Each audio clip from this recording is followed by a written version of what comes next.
দেখো এই উনুনে মায়ের রান্নাটা হয়েছিল, তো মা এটা সাজানো হয়েছে।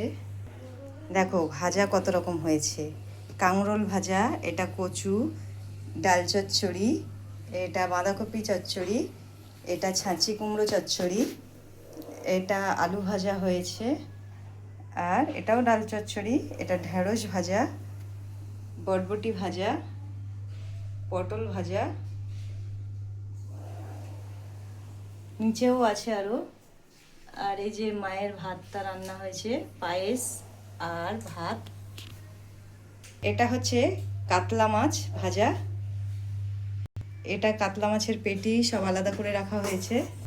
ইলিশ মাছ ভাজা এখানেও আছে, এটা আর দেখালাম না। আর এটা চিংড়ি মাছ ভাজা।